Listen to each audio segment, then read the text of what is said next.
It's an industry that's grown substantially over the last 40 years, the college dining industry. It's one that probably isn't talked about all that much. And the money isn't going only towards late night snacks. CJ Sanchez-Suaso is here to tell us about it. CJ, what's going on? Hi, Dana and Tyler. Technomic, a food industry research company, values the college dining industry at about $18 billion. The reason for this rise? Universities are trying to take into account more students' dietary needs. But how far are they going to accommodate all? I spoke with some students to find out. Colleges across the country are constantly changing. Over the years, one of the bigger changes has taken place in the dining halls. In an effort to be more inclusive to all food restrictions, dietary needs, or food allergies, university menus have expanded, and spending has increased. At Syracuse University, the school is in charge of their own dining halls. They offer gluten-free, vegetarian, and vegan foods, along with other food allergy accommodations. But when I spoke with a couple of students who are actually eating that food, they said though the dining halls do offer food that can be considered accommodating, they felt more could ultimately be done.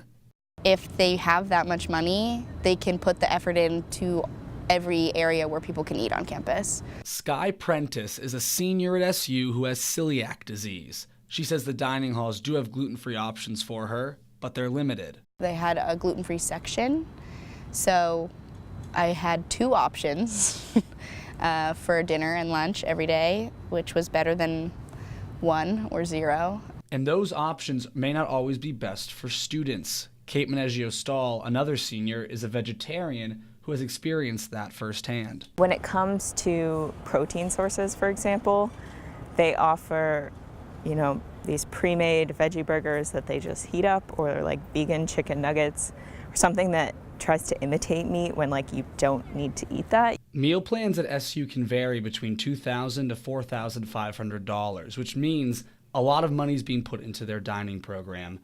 Though the money is there, Prentice wants more of a focus on inclusive dining for all. When you're eating food that you feel like isn't being taken seriously, it's like your allergy isn't being taken seriously, and therefore your life. Now that research I mentioned that values the industry at $18 billion, they say by next year it'll be worth nearly $19 billion.